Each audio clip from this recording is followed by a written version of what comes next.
there was always music in my house, and it was either jazz music. It was either AM radio that my mom used to leave on 24 hours a day because she thought it kept away the burglars, because I lived in a bad neighborhood. So it was either like, jazz, bossa nova, Broadway musicals, classical music. And then I had my older brother's record collection, which was nothing like the music that I was hearing in the house. I gravitated toward his record collection because of the album covers. I was only about 4 or 5 years old, and so the visual aspect of the album covers really attracted me to them, and I vividly remember those album covers because they're album covers that everyone knows today. Like, Are You Experienced? The first Jethro Tull album, the first Grateful Dead album, Quicksilver Messenger Service, even Black Sabbath Paranoid, and so that music was in my house, but I didn't hear it though because it was my brother's stuff, and he would just go on his own and listen to it. And I would catch snippets of it here and there, but I was mostly interested in the album covers. It was interesting because, like, one day I wandered into the living room where all the album covers were, and I saw this case on the floor. I looked at it, I was like, "What's this?" And of course, being just curious, I walked over to it, opened up the latches, and opened it up, and it's a red SG, Gibson SG guitar. And I was like, "Wow, cool." And I remember taking it out and putting it on and plugging it into an amp and just hitting a note, bong, and it being a lot louder than I expected and being freaked out, thinking like, "Oh, I'm gonna get in trouble. Someone's gonna hear me." And taking it off, putting it back into the case, closing it, and putting it in the spot I found it in. And that was like my very first sort of experience with an electric guitar. And literally, I had to have been like 4 or 5 years old. So fast forward 10 years, I'm walking down the hallway, high school. I have my little like tape recorder. I'm probably listening to like Jeff Beck Wired or Wheels of Fire, Cream, or like, I don't know, Electric Ladyland or something crazy like that. And I saw this commotion off to the side, these older kids, and I remember looking, and one of them pulled out a case of Strat. And when I saw the Strat, I was like, "Wow, it looks like a hot rod." And then it got me thinking. And I remember that day running back to the house and just thinking, "Wow, that guitar looked really cool." And then getting the album covers of the stuff I was listening to and looking at all the guitars that were on the covers of the albums, and particularly Kiss Alive, that picture of Ace Frehley holding his guitar. But I thought, is he holding his guitar inside out? And he was. If you look at that, he's actually holding his guitar inside out. And so the idea got into my head of trying to play guitar. And I remember trading a Kiss album. I had a Kiss album, and all the money I had, all the money I had in my life, which is $10, and trading it for this really cheap catalog guitar. Growing up, my family didn't have any money. Uh, I didn't have enough money to even buy a guitar case. I used to have to put a case into a garbage bag if I wanted to go anywhere. And so the very first time I got a wah pedal, it was because a relative of mine passed away, and I got a small inheritance of like maybe $150 or something. And I took that money, I bought a wah pedal, and it was amazing because all of a sudden I felt like I was able to make sounds that Jimi Hendrix was making, but also sounds that Brian Robertson, the guy from Thin Lizzy, was making. Pat Travers was making. Sounds that I was hearing on all these different albums, and I played that wah pedal literally for like months on end. It was just like always plugged in. I was always changing the battery, and it was just something I just loved. It was a great option when I wanted to take my playing somewhere else and I wanted a real distinct change of sound and direction and attack. stepping on that wall and just finding a spot on that wall all of a sudden shifted my thinking and my playing instantly. And that's what I like about wah pedal. It shifts my playing and it shifts my thinking almost instantly. And it brings more stuff out. People say that, using a wah pedal can be a crutch. And yeah, yeah, it can be. And I'm certainly guilty of that. I'll admit it, but only because I just love it so much. But the main reason I use it is because it inspires me, and then it's like instant inspiration. And it doesn't matter if my amp's up to 10 or my amp's up to 3, have a clean sound, dirty sound or whatever. The fact that I could step on that thing and that all of a sudden I'm in a different tonal spectrum, it's great. It forces my brain to the fill in that change. My first real guitar was a Strat, and when I plugged the Strat into the amp I had, I didn't get the fullness. I didn't get all the frequencies that I wanted to hear, and so I remember, because this was after the first Van Halen album, I remember getting a humbucker pickup. I think it's a DiMarzio Super 2 pickup, and putting it in the bridge position, and not being quite satisfied with the sound. I remember that I had a plan. I was going to work for 6 months, get enough money to trade in my Strat and an amount of money for a Gibson Flying V, because I really liked Michael Schenker. I really liked his sound.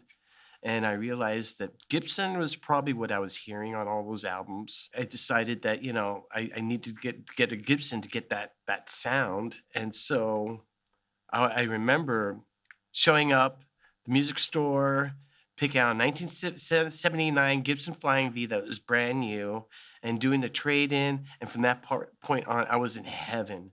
All of a sudden my sound was fuller sounding.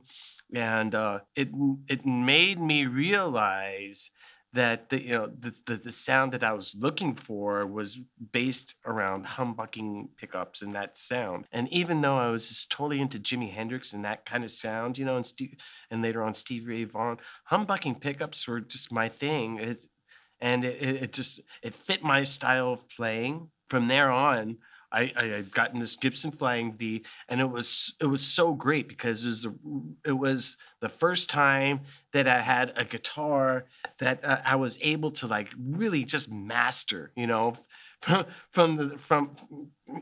Strats are there. You can do so much with a Strat, but I had so little experience with the guitar. I didn't fully know the Strat potential. But with a Gibson Flying V, it was all obvious to me. All the sounds were there that I wanted, the playability, the access, and the look. And for a kid, playing a Flying V guitar, it's like a big toy. And so I was just so happy. And then when I finally got a Marshall amp and plugged that Gibson into the Marshall amp, it was like it was complete. The sound that I was looking for was complete. And then I remember the band that I was in at the time, the other guys in the band were seeing this transformation in sound. And then all of a sudden, the band I was in, we sounded different. We sounded more full, and it sounded closer to the sound that I was trying to get, which was this like a more aggressive hard rock sound that I wasn't hearing in a lot of American bands at all, but I was hearing a lot in European bands. And I wanted that sound, and I wanted to take that sound and just like, grab it and apply it to the music that I was playing with these other guys in the band that eventually was called Exodus.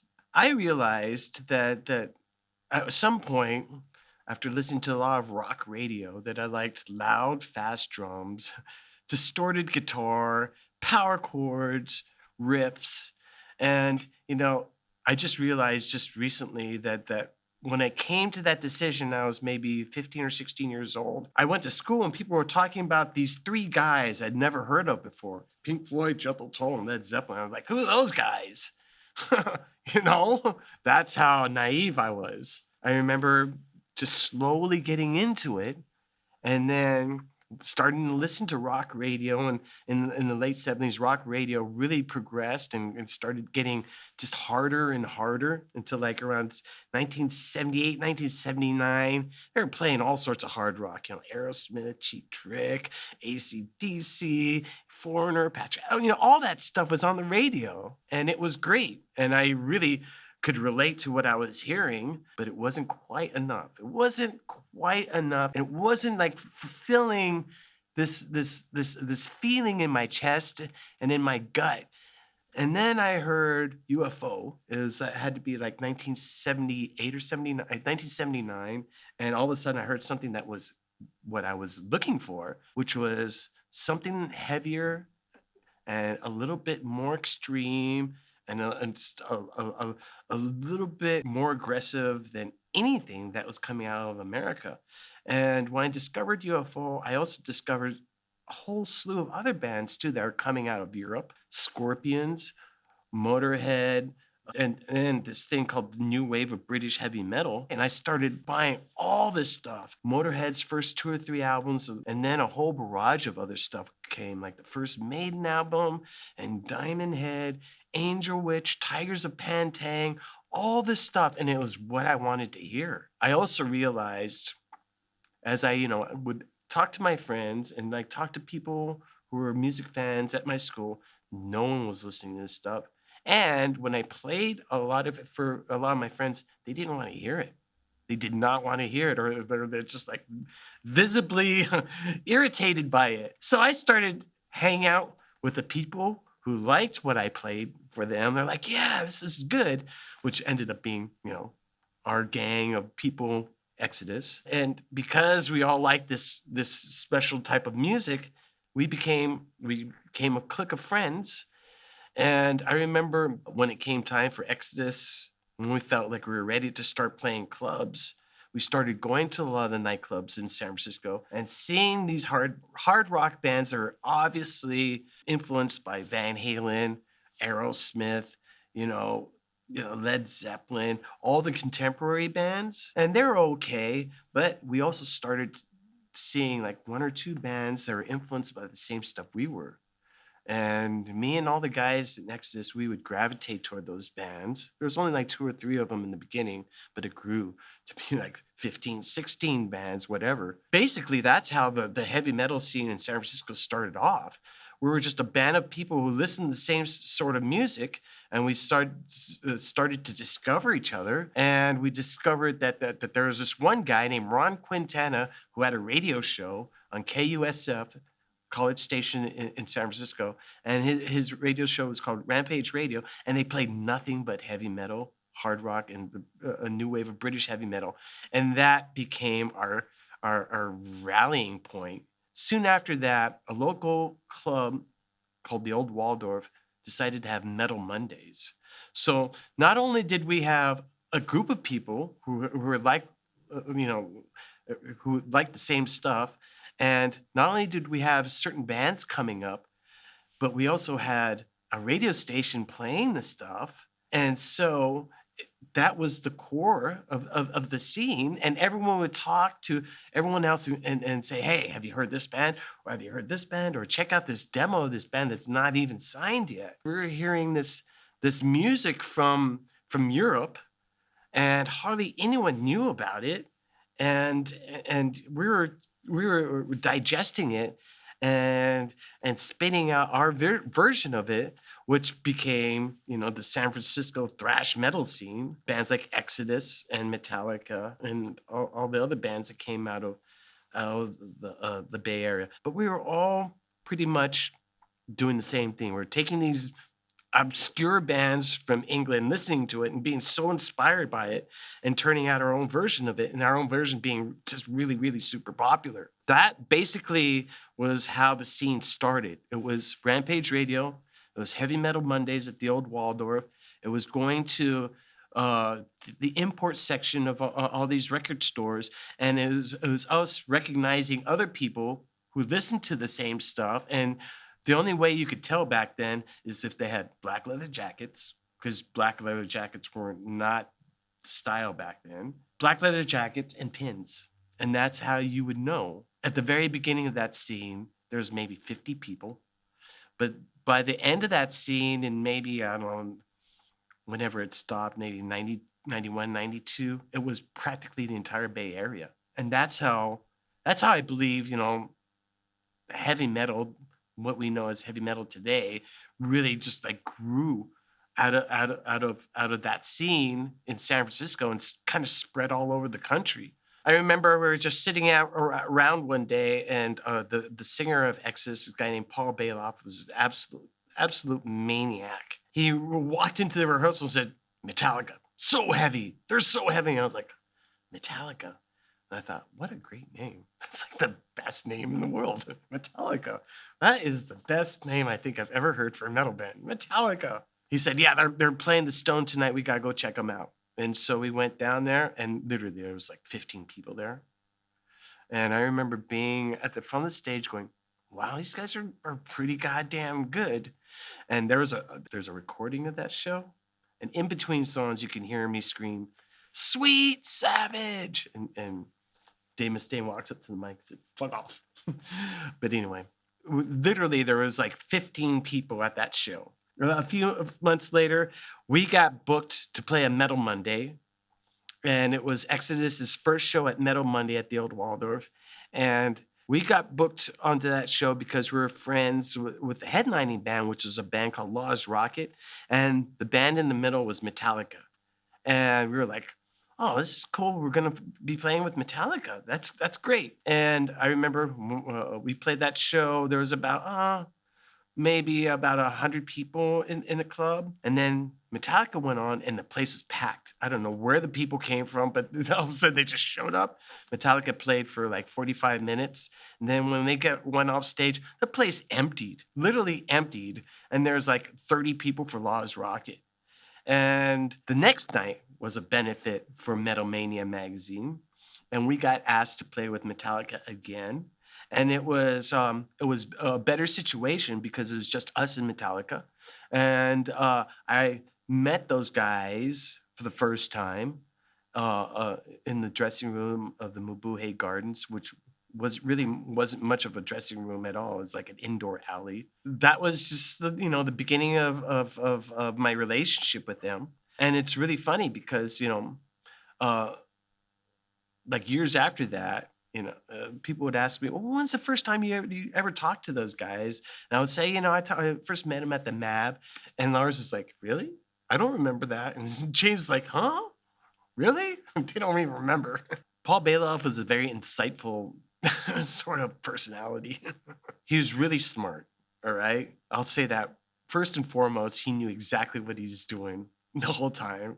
And, it really was just like his way of like getting everyone together into the tribe and making sure that the tribe was pure and its intentions were pure and everyone was there for the right reasons. And his way of weeding out all the people who were not worthy was, looking for visual signs like, "Oh, Motley Crue, they're posers. You must be a poser," or whatever. What he really was doing though is that he was just making sure that everyone was just as metal as they possibly could be in his presence. It was entertaining to watch because it was something that he saved exclusively for just the audience. He would never like walk up to any of the musicians and like pull that kind of shtick, because I think he just knew that we probably knew better. But he would do it to the most like unsuspecting person in the audience, single them out and go, "Hey, you're a fucking poser," and literally just go over there and just manhandle the person, tear off their shirt, rip it up, throw it in the audience, and keep a piece for himself and wrap it around his wrist or whatever, take a trophy, And there was never a dull moment with him, ever. Even driving around with him. I'd get in his car, his dog, which is half wolf and half something else, would be in the back, barking, moving around, and Bailoff would be talking, he had road rage, so he would be screaming at people outside of his window, talking to me, just driving just haphazardly. It was just it was just very exciting being around him and an adventure.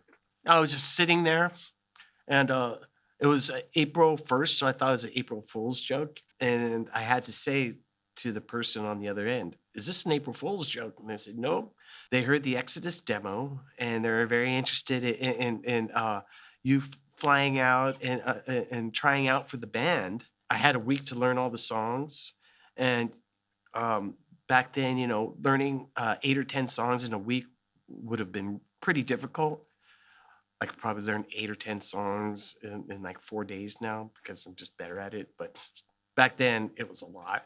And I remember sitting down with that Metallica demo tape and just learning as much as I could, and then flying out.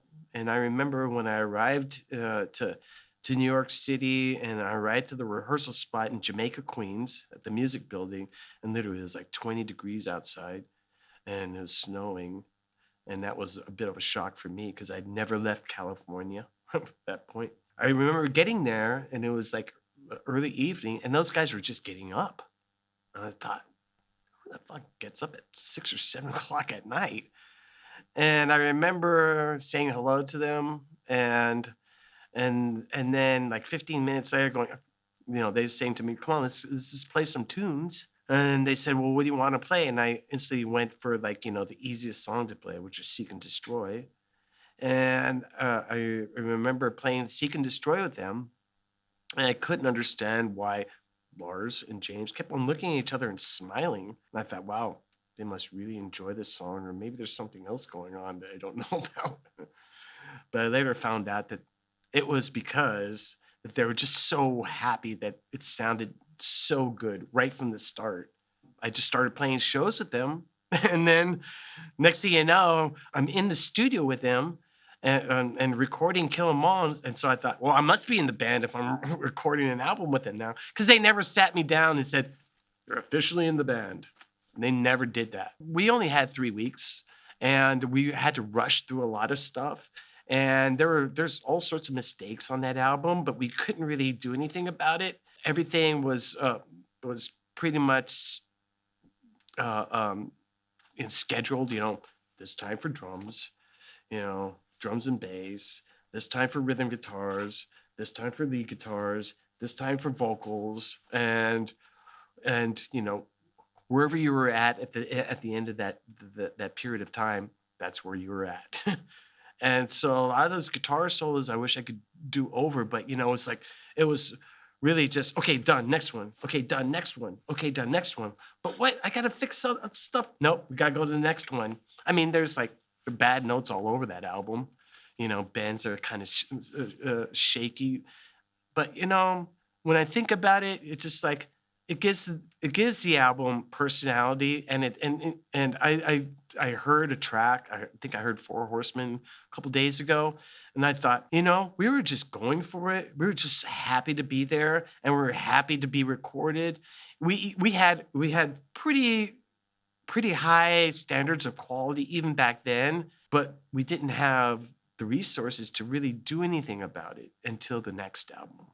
And then, that's why there's such a big difference in terms of like sound and production between Kill 'Em All and Ride the Lightning. Ride the Lightning represents everything that we wanted to do on Kill 'Em All but couldn't because of time restraints.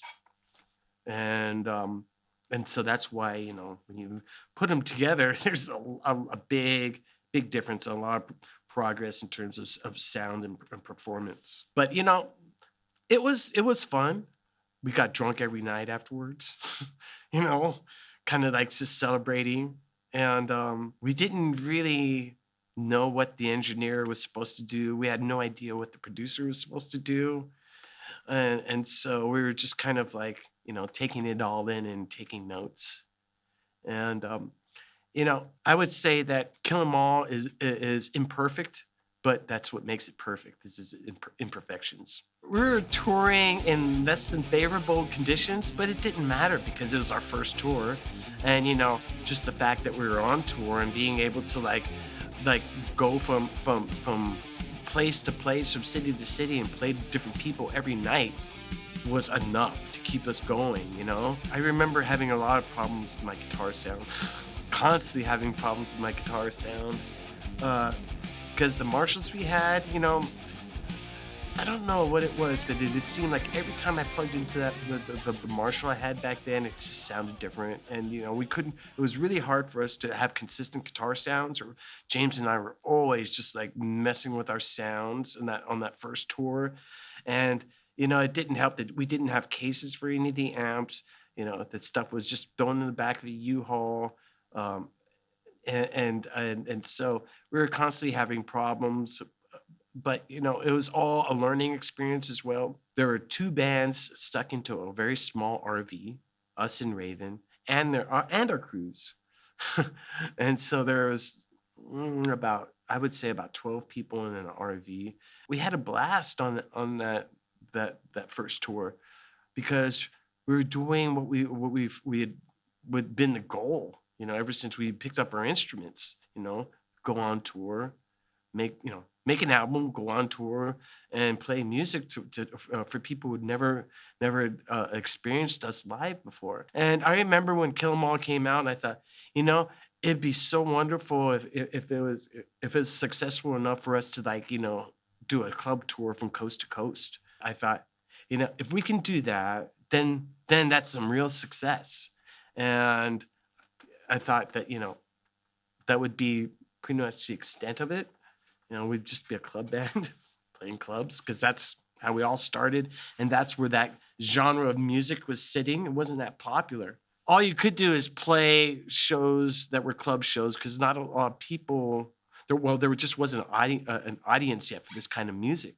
It was limited. It was a lot of fun, and I remember, just I had to bring my guitar everywhere with me, and I always had to have it within like 2 or 3 feet of me, because I was paranoid of it being stolen. And on that, right after that, the Kill 'Em All tour, we had an equipment truck stolen with like all our amps, all our cabinets, and a few guitars.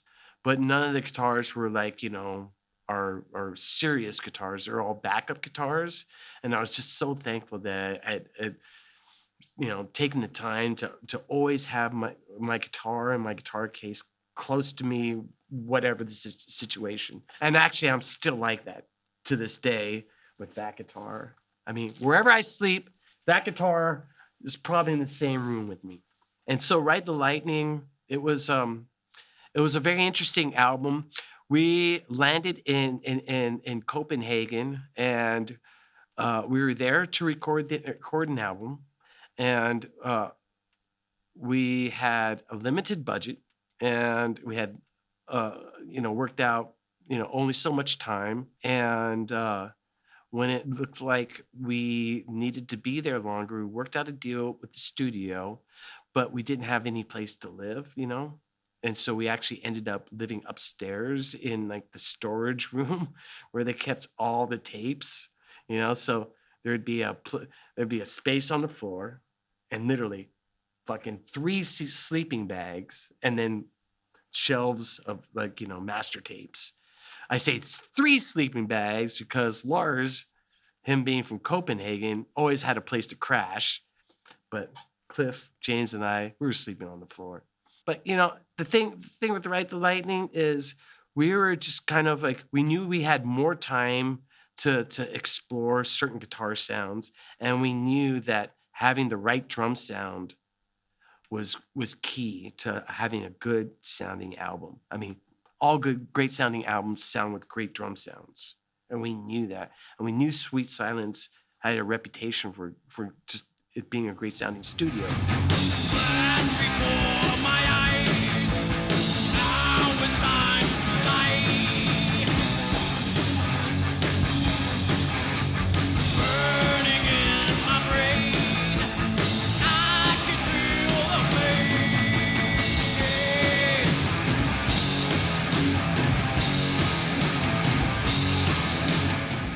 Also, back then, studios were a lot cheaper to record in compared to American studios. And, it was Copenhagen, Lars' home country, blah, blah, blah. We just thought it was a good thing to be away from the Bay Area. Uh, but what we did not know is that we were going to be away for so long, and we ended up being away for like 5 or 6 months, and we all got incredibly homesick. I mean, incredibly homesick. I remember a lot of those feelings that are around the lyrics of "Fade to Black" had a lot to do with just feeling homesick, because we were all just pining for home. I remember, being kind of, depressed, wanting to be home. Came time to do my solos. And I remember just like, fuck, I have all this energy, but I'm like bummed out at the same time. And so I just kind of put all those feelings into my guitar solos, and that was therapy. Cliff, he was the only one who actually like studied musical theory in earnest. I mean, I studied music theory, but Cliff went to school and studied it for like a couple years. And so he had a much firmer grasp of musical theory and harmonies. He was really, really good at teaching us how to harmonize guitars and whatnot. I mean, my only experience with harmony guitars is like Thin Lizzy songs, and even then, I'd only play one guitar part, But Cliff, who's really into harmonizing everything. And he would like come up with bass parts and harmonize the bass parts. He played a lot of guitar. He'd come up with guitar parts and harmonize guitar parts. He was just really, really into harmony. So who's your main influences there, Cliff? Main influences, Geezer Butler, Geddy Lee, Stanley Clark, Tony Iommi, Richie Blackmore. You don't like England? Ed King, old guitar player for Leonard Skinner. He's fucking bad as shit. What? Oh. I just swore a few times. I guess I wasn't supposed to do that. No. And so I remember I was working out guitar solos for Ride the Lightning. I thought, I'm going to harmonize this piece in this solo. And I remember thinking, okay, if I do it myself, it's going to take hours. But if I get Cliff over here, it's going to take 15 minutes.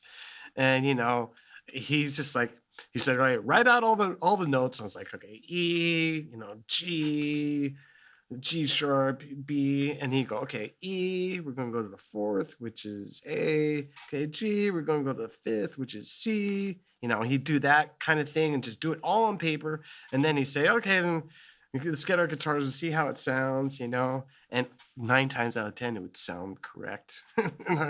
And I would be so blown away. And so there was a point during Ride the Lightning that Cliff left to go back home, and we're all so jealous because his parents sent him a ticket, and none of us had that kind of resource, to do that. And so there was a time during the Ride the Lightning sessions where it was just James, Lars, and myself.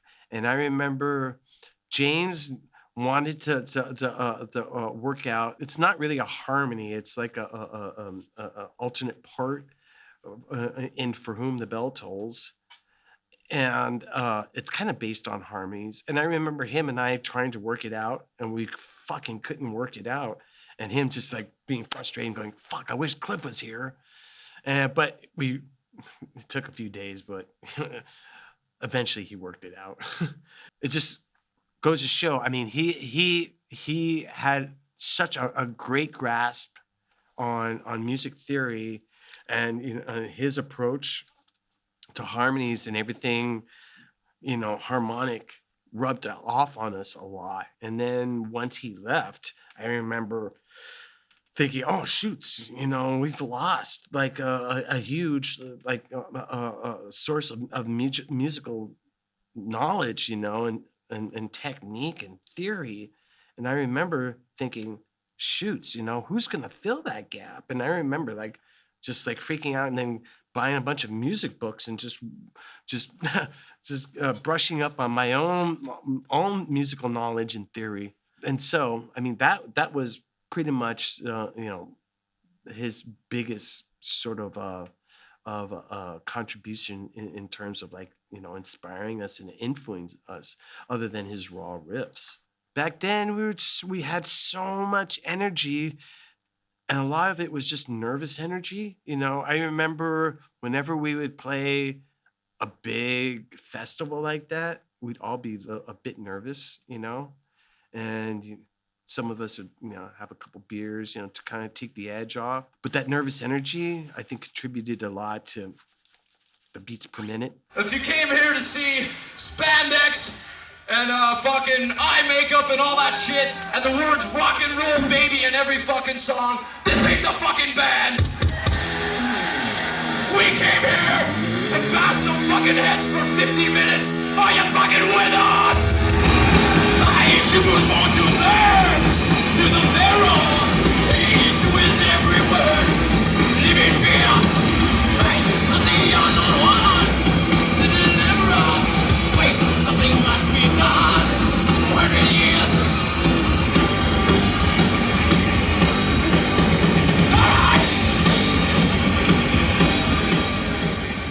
The fact of the matter is that back then we were just all so just energetic naturally. We all just had so much energy, and we just needed a place to like get it all out. And the music was where it all came out. I remember when we were getting the song Master Puppets together, and I just couldn't believe it. I mean, it's just everything just kind of flowed into every riff, flowed into every other riff. And, the only thing that was 100% realized with that song was the opening riff, the main riff. Everything kind of like just came after it. Like the verse parts I had, this is based off some riffs I had, but they didn't sound like that. And the pre-chorus part, before the chorus, is another thing that I had, but it didn't sound quite like that. The chorus was something that James had, but didn't quite sound like that. Master of puppets, I'm pulling your strings, twisting your mind and smashing your dreams. Blinded by me, you can't see a thing. Just come the name, 'cause I'll hear you scream. Oh, master.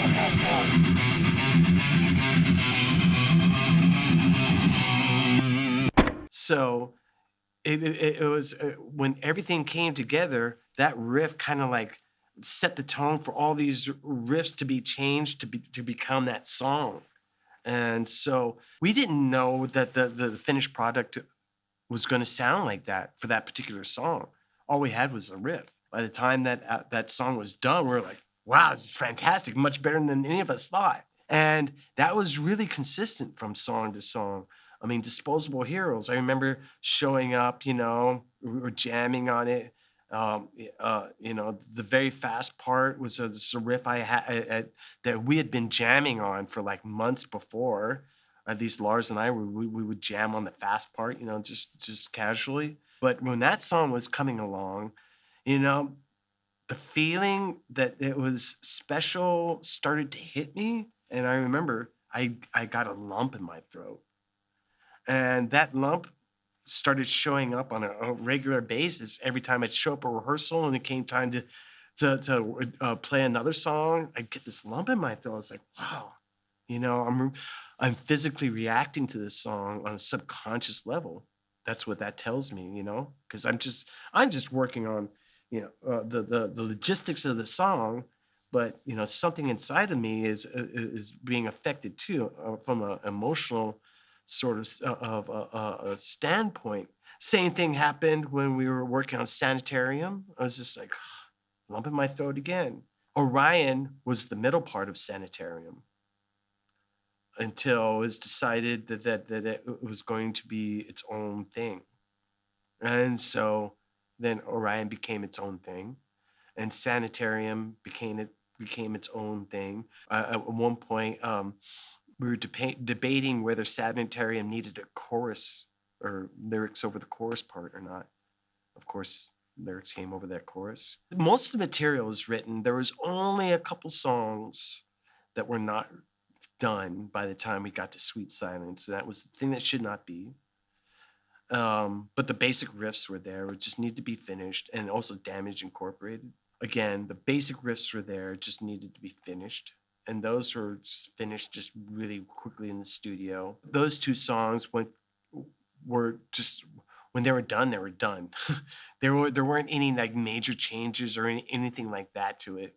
And I can remember thinking with the thing that should not be, it was in 1986, hardly anyone tuned down, but we wanted to tune down because of Sabbath, Into the Void, that kind of thing. Not only did we tune down, but we tuned down a half step more than usual, which was, everyone back then, or Sabbath, would only tune down to D. We tuned down to C sharp, thinking that, we're that much more clever. It's going to be that much more heavy. It turned out heavy. Much more heavy, I don't know, but it turned out pretty heavy.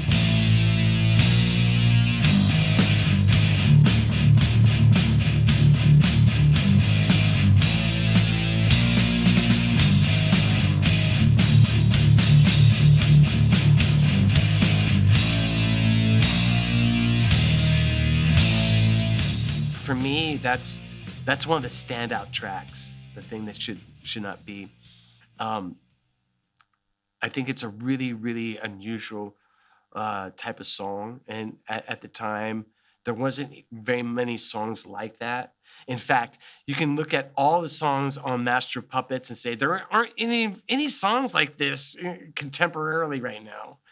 And I think that's why it became such a successful album, is that we presented a palette of colors that no one had ever seen before, or tasted before. And to this day, if you're not hip to like heavy metal culture or the sound of heavy metal, and you get that album, it's like a blueprint for so many albums to come afterward. But it's such a unique album, and everything that we knew at that point, all our skills, all our knowledge, all our creativity, all our inspirations, all our influence were poured into that album. It was great. It was really intimidating for me because I held Black Sabbath at such high fucking standards. It's just like to me, at that point, Black Sabbath were the ultimate, and even to this day, I still feel that. And to be touring with the lead singer of, the former lead singer of Black Sabbath was just a huge thing. And, being a huge Randy Rhoads fan and Blizzard of Oz fan too, that definitely played into it. But, for Cliff, it really, really meant, I think, more to him than anyone else. And all he could talk about the entire time was Black Sabbath. And, during sound check, he was always playing Sabbath riffs in the hopes that he'd get Ozzy's attention, And I remember one time, what were we playing? Maybe Hole in the Sky or maybe Symptoms of the Universe or something during sound check. And all of a sudden, all out in front of the stage, there's Ozzy, like big old smiles going, yeah. And oh my God, we just like, it was amazing for us to like be acknowledged by Ozzy during that sound check. And I remember looking over at Cliff, and Cliff just had the biggest smile. It was just like, and whenever he was happy, he'd do the slow motion walk, he'd just like do the slow motion walk. But whenever he could, he'd always mention Black Sabbath to Ozzy, and he would always try to get Ozzy to talk about Sabbath. And Ozzy was always like, happy to talk about Sabbath. And so Cliff and Ozzy, they had quite a few conversations. There's one time where our bus stopped at a truck stop, and Ozzy's bus stopped at a truck stop. And we were told by Sharon the entire time, can't drink around Ozzy. Can't drink, If you're going to drink, pour it in a solo cup. But don't give him any booze. Don't be seen drinking around him. Just like none of that. And we're like, fine, Sharon. And we were really good at solo cups, we were really like paying attention to that. So we stopped, both buses stop at a truck stop, and everyone on our bus gets off except for Cliff. Everyone on Ozzy's bus gets off except for Ozzy. Ozzy gets off his bus and walks over to our bus and goes onto our bus and sees Cliff. And the first thing he says to Cliff is, "Got any beer?" And Cliff's like, "Yeah, Oz, right there. Help yourself." And so after about 20 minutes, all of us go on, and there's Ozzy on our bus, and he's drinking. And I'm like, holy shit, what are we gonna do? We did not know what to do. We were like whispering, going, he's drinking. What are we gonna do? And we had no idea what we were gonna do. I remember at one point, our tour manager went off the bus, went onto Ozzy's bus, grabbed their tour manager, and said, we're in a real situation here. Got to get Ozzy off our bus. And so after about 10 minutes, their tour manager came on and said, Oz, we're about to leave. And I was like, oh, but I want to ride with them. And the tour manager's going, Ozzy, we need to ride. We need to be together. And Ozzy left. And it was a bit of a situation because we thought that, that whole thing that just went down might have gotten us kicked off the tour. And, there are actually a couple of situations where we thought we were going to get kicked off the tour, but we weren't. It was our first arena tour. So, and this was like, a conversation that we would have nightly and go out there and fucking play our asses off as heavy and as hard and as energetic as we could, and just headbang as hard as you can, and just like go out there and give it 1,000%, because it's our first arena tour. We wanted to make a maximum impact. So that was the attitude every single fucking night. And, in retrospect, I think we pulled it off, because I remember seeing an interview with Ozzy, like 2 or 3 years later, and he said, yeah, when Metallica were on tour, they blew us off every night. I was just going, geez, I'm seeing this in the magazine going, yeesh, that's, that's quite a lot for someone like Ozzy to say, because, my experience is we went out, we played as much as we could, and then we'd get off stage and we'd watch Ozzy's show, and Ozzy every night looked like he went down, like he was just like, master of the universe. And for him to think that we blew him off stage after watching him go down every night, it really made an impression on me, because I could tell that, he was judging us not on fucking, audience standards, but on musical standards, and like, real, like creative standards. And, it really meant a lot to me.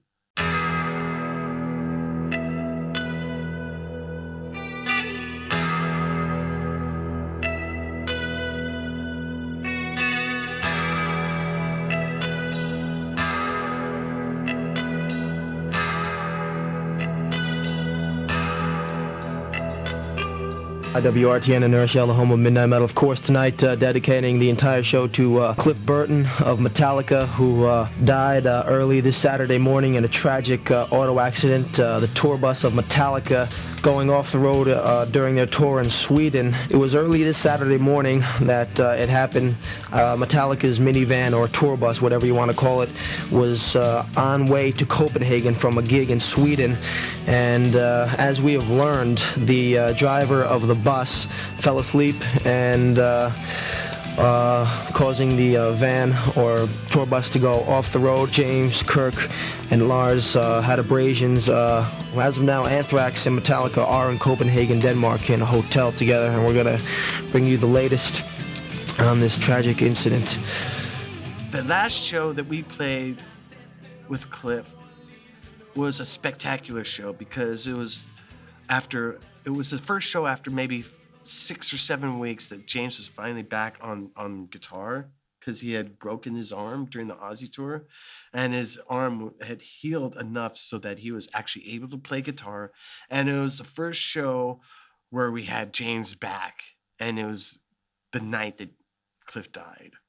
So everyone, Cliff, James, Lars, and myself, we were just so happy that James is back, and to have James's guitar, fucking fueling everything again, rather than me and John Marshall sharing that duty.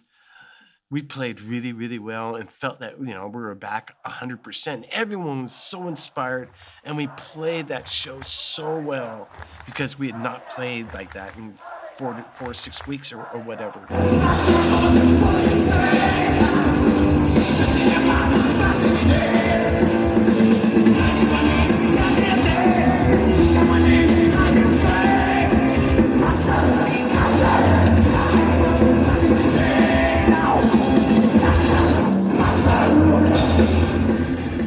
So yeah, that last show was like one of the best shows we had played all fucking year.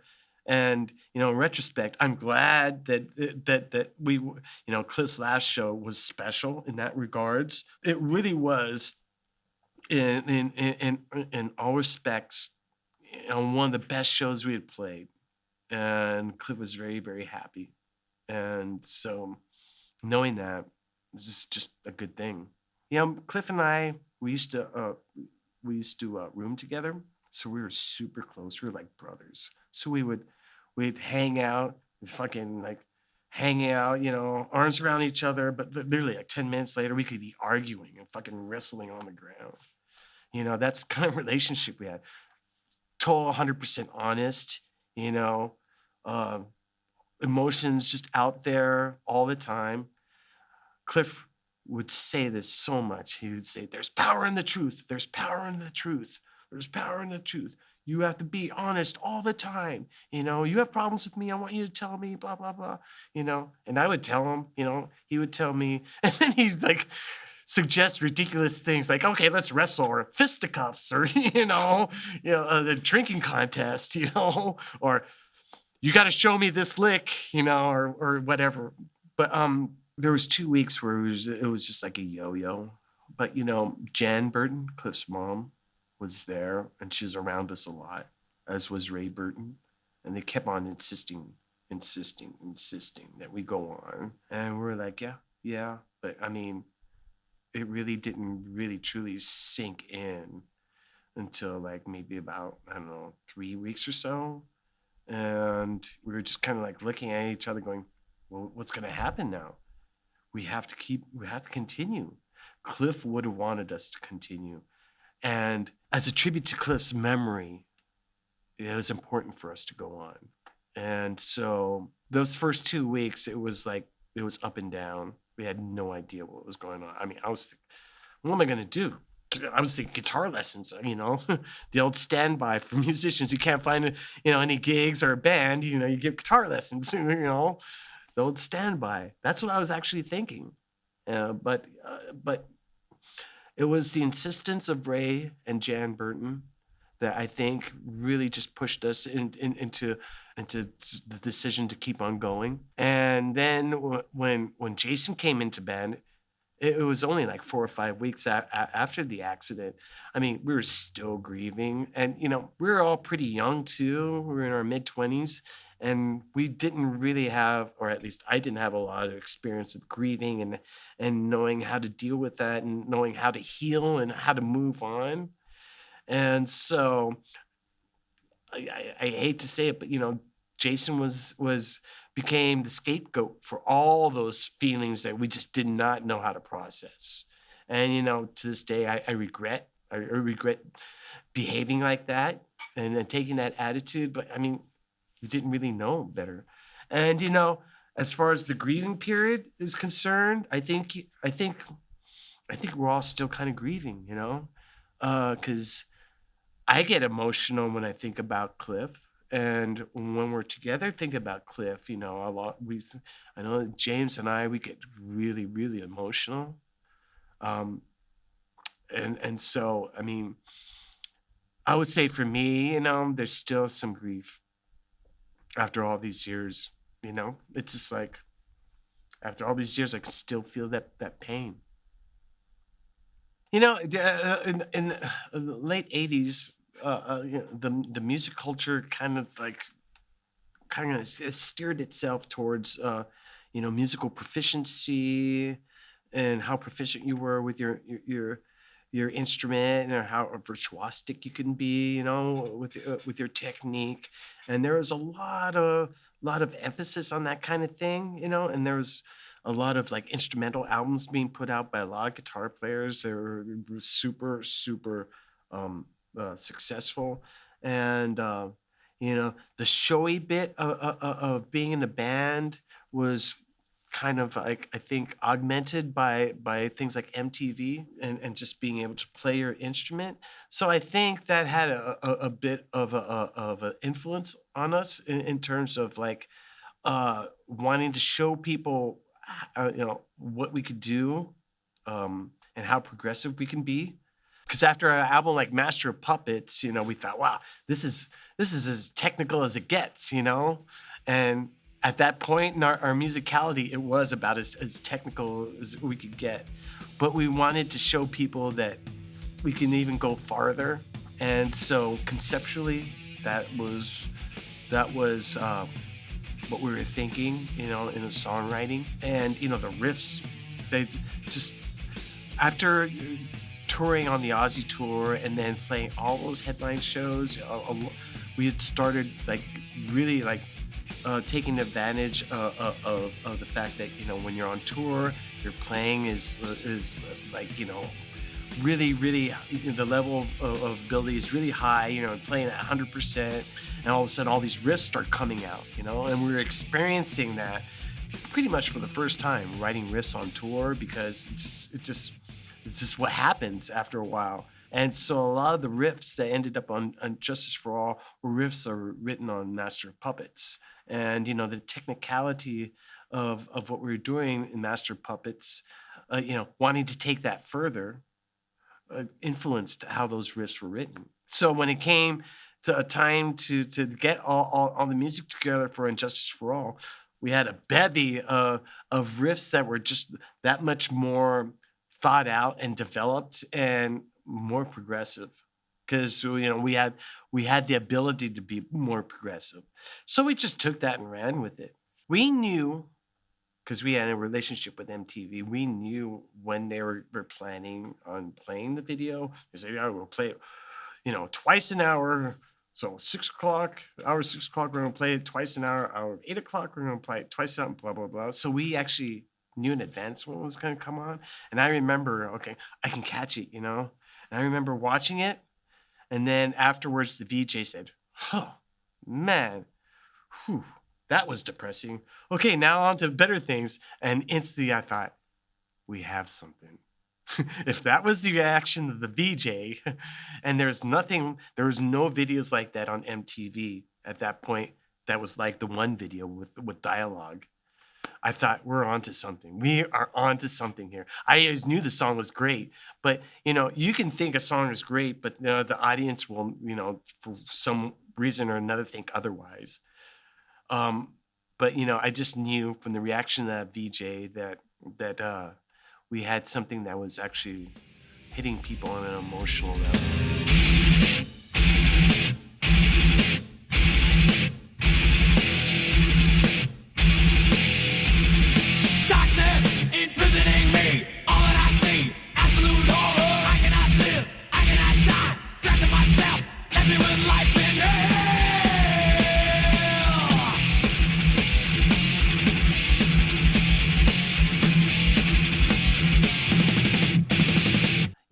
A lot of times, we go out there and, first song, Creeping Death, play it. And, habitually we go, come on, everyone, do this, sing. Well, that day, we went out there and we're going, sing.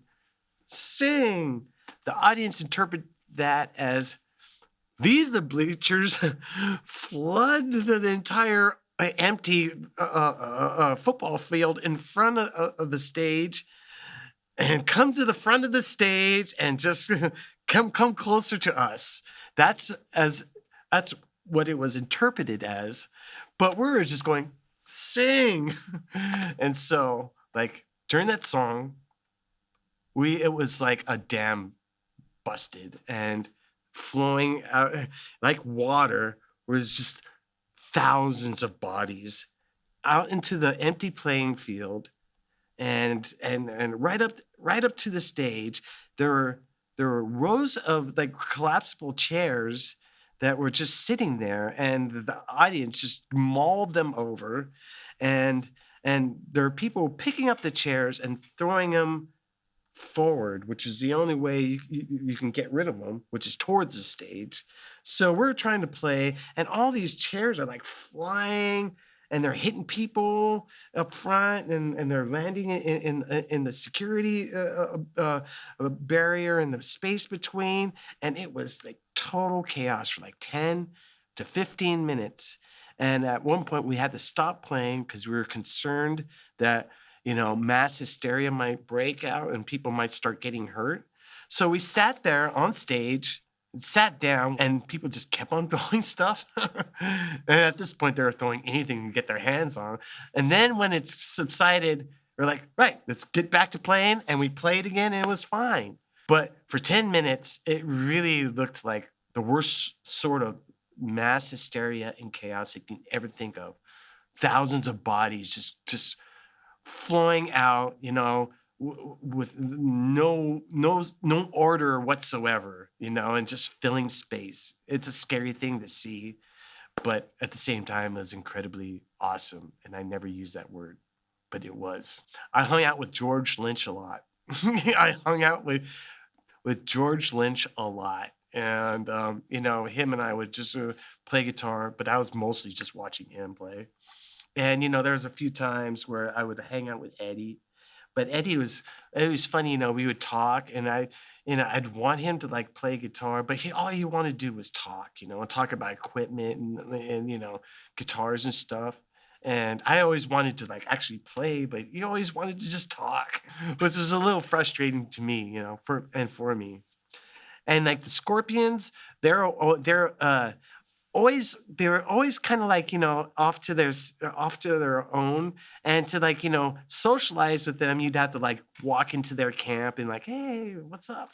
But I liked them so much that it was hard for me to stay away from them, and so I was always talking to Rudolph and Matthias, because those guys were like really the easiest guys to approach. And it was a pretty cool tour, I have to say, in terms of like guitar players and guitar playing. And I watched Eddie as much as I could, and to this day I still don't understand where he comes up with 90% of his licks, because they're like I don't hear any other people playing those licks. He just creates it all himself. He came down to rehearsals for the Black Album, and his one thing was, he said to us, "No one has ever caught the power and energy of you guys live on tape or on vinyl." And I thought about it, and I thought, he has a point. There is yet to be a recorded a song that captures the energy and the urgency that comes with seeing us live, and that was his goal.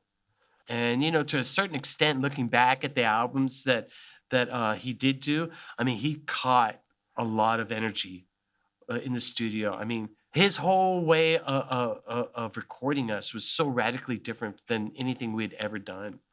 And all of us playing together in the same room to record the drums was a milestone for us, because in the past it was just James.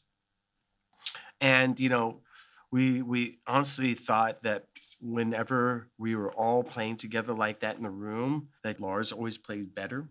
And that using that recording technique proved that was the case. And so the first time I heard it on the radio, I was blown away about how good it sounded, because one sounded pretty good on the radio. It sounded pretty good on MTV, even though it's compressed to shit. But there's something about the Black Album and all the tracks that just made it leap out of the radio. Maybe it's because there's so much presence in the drums, the drums are so crisp. I don't know, but every track that's played on the radio, it just like leaps out of the radio. There's so much presence, and to me, I mean, that's the thing that I keep on going back to. It's just how good it sounds when I hear it on the radio. And it never struck me as being a hit song, None of those songs ever struck me as being hit songs. They struck me as being just like really, really good, concise songs with great periods of heaviness and great periods of melody. And when the album just started, selling the way it did, I could not believe it. And I even had a bet. I had a bet with our tour manager. He said, yeah, 6 million. It's going to sell 6 million by this date. I was like, I'll give you my Porsche 911 Carrera if that happens. And guess what? It happened. And guess what? I had to give him my Porsche 911 Carrera. For me, I think Bob, he's an amazing producer, and he's also an amazing engineer, and he has an amazing ear for guitar sounds, for drum sounds. Some of the best guitar sounds that I have ever gotten in my life, I've gotten with Bob Rock. And a lot of it is just like, chasing tones, blending amps, using certain amps with certain pickups, certain guitars with certain amps, various combinations, blending amps, blending guitars. What I like about Bob Rock is that he is into the pursuit. If he hears something, a sound or performance, he will pursue that or make you pursue it until he believes you've reached that point. And a lot of times it's a lot of frustration, and there's a lot of footage that shows him being just like so frustrated, going, it's not there yet. It's not there yet. Do it. Push, do it. And he would do anything, say anything to just push us to that next level. It's like he's got to fucking eat, sleep, and breathe this fucking solo until it's done. Like fucking James put time into nothing. Songs like these deserve that. It doesn't need fucking flash. It's not his style. He's got to put some time into this one. He's not going to work on it. Oh, so just let's slap on anything. That's what you're saying. No! So what do you suggest?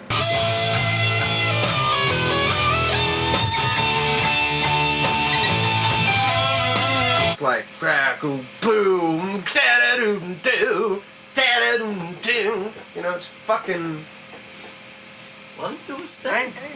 I guess what I'm just trying to say, he starts up there and then goes down, and all the shit you said right there is great shit, but I don't see it being any less great if it comes in bar 2 instead of in bar 1. But what I'm saying is build rather than blow your load, bring everybody down, and then build it up again. I'm just saying let's fucking get guttural and build it to a peak, because that's why there's the strings and all those changes at the end. Why can't it start here and go like that? Yeah, that's my school of thought. Grab them and like take them to this other place and then really take them to a higher plateau. Fuck man, sound new wage. Go ahead. He got his Go ahead. permission to try. Impress me. He got his permission. Do whatever you want, Kirk. And I have to. you agree with him? Go for it, man. Well, come on, let's cut the shit and start working. Cut to the chase and fucking play, okay? All right, man. Now that you've warmed up. I liked that approach, and it was really effective at the time, because at that point I didn't feel like I knew my full potential, and Bob Rock really helped me just like kind of see my own potential over the course of all the albums that we recorded with him. Bob's really, really good at just steering the entire project along and keeping everything in place so nothing like veers too much this way or veers off too much that way. He keeps everyone very, very focused and all the goals in sight. And I think he's just a great producer. It was a 3-year tour, and we started in 1991 and ended in I think the summer of '94. That tour is very special because when you put out a tour and put out an album, you're guaranteed you can go to A markets, which is like all the usual big cities: Chicago, San Francisco, L.A., New York. Those are A markets. The B markets are like Oakland, Pasadena, New Jersey, that kind of thing. But if your album is really good, then you can hit up the C markets, And because the album's selling and it's a good barometer of who's buying these records, you can go into C markets and know that you'll sell tickets because, the album is doing so well just everywhere. There's kind of like a built-in audience. So we were going to places like, Butte, Montana, Valdo Lakes, fucking in Minnesota, places I'd never even heard of. And we're showing up, and the shows were selling out. The expanse of the Black Album was amazing. The expanse and the reach of it over the course of the tour is amazing because we were able to get into the nooks and crannies of America and play to places that normally bands would not go because it had not sold records in those areas, but we had at that point. And so it was really important for us. And now, and then to these days, those markets are still very strong Metallica markets. And it's because we went there during the Black Album. Well, the pressure is for me to to not do the same thing twice, And so every album I try to not repeat myself. And, I know you guitar players know what I'm talking about. We all have our bag of tricks, Once we've been through those bag of tricks, we're just kind of like staring at the floor, going, "Oh, now what do I do?" And I wanted to be free of that sort of thing. My way out of that is to just fully and completely improvise and just completely work on my improvisation. And I realized this in the '90s, so I started listening to a lot more blues and a lot more jazz and just a lot more improvisational music in general. And my whole attitude now is if I improvise and just make up stuff right on the spot, that's a real honest way for me to just really show what I'm feeling and what my guitar capabilities are in the moment. I never know what the heck my guitar solos are going to be on certain songs live because I leave it open. Fade to Black solo. I know that the first 7 or 8 bars are going to be what I always play, but I don't have any idea what I'm going to play after that. And there's a lot of songs in Metallica's set that are now like that never used to be. My point is that being recognized and getting so much attention from so many other guitar players all over the world. Yeah, I feel the pressure of that, and I feel the expectations of that, but I'm not going to let it affect the outcome of my own musicality. I started playing guitar because I have a real curiosity for music and how music works. And I also have, emotions and feelings in me that even to this day, that need to get out, What's important is to make music that reflects your inner self and is honestly not anything that's been done before. And it's difficult, but it's a challenge that I like because I can wake up every day to that challenge. It gets me out of bed and it gets me to walking over to my instrument and going, what can I squeeze out of this thing now that's different that no one else has heard ever before? Looking back now, I've played guitar for over 40 years now. I should be way better. But looking back, the most important thing is practice. And the most important thing is also 100% commitment. You really have to play as much as you can, and you really have to be really focused on what you want to do. For me, it's maybe after 6 or 7 months of me playing guitar, I turned a point where I was like, I need this in my life. This is so important for me. I don't think that there's anything else that's more important, other than the other things family, friends, health, whatever. I don't think there's anything else that's this important to me in my life. And I held on to it like a fucking lifeline. The greatest thing that happened to me is I play guitar literally 12 hours a day when I was a kid. And I reached a point where I was just I know that I can do something. I know I can make some sort of living out of it, whether it's becoming a guitar teacher, being in a band, something. I know that, I can make music a part of my life. And I just stuck to it, and I kept my eyes and ears open for opportunities. And I also learned how to hustle to make work for myself ever since the very beginning, Hey, I'm playing with you, and I'm playing with you, and we're going to form a band, we're going to play shows and make money.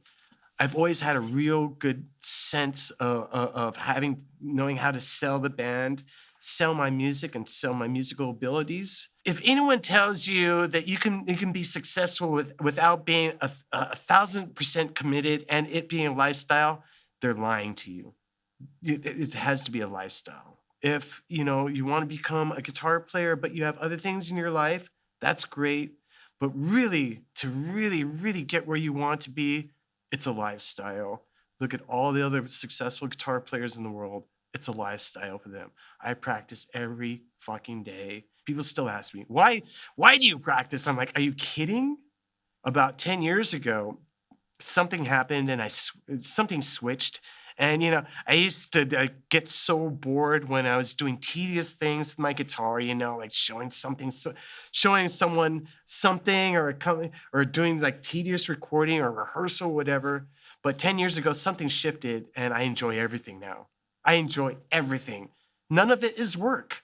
None of it is work, except for one thing. There's one thing about my career that's work, and that's the change in my sleeping patterns. That is the one thing that just messes with me.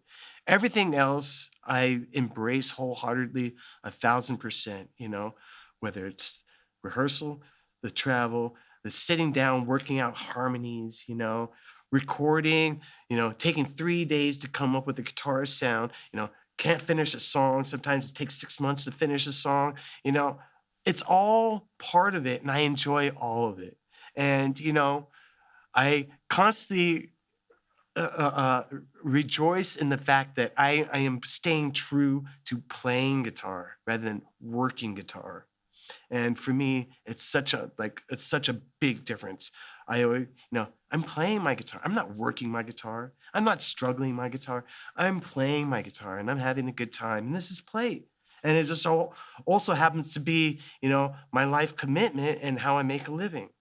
And, I'd be doing this right now if I wasn't in Metallica. And I'd probably be, I don't know, like I said, a guitar teacher or something, But I would definitely have the same commitments because for me, it's just like guitar playing helps me so much. It saved my life. It calms down this thing that's inside of me. And it gives me focus and it gives me reason to get up out of bed. I hope this doesn't sound too far-fetched or whimsical, but classical music has survived 600-700 years, even longer, but they can't really document it. I really believe that heavy metal will probably outlast this century, and maybe outlast us.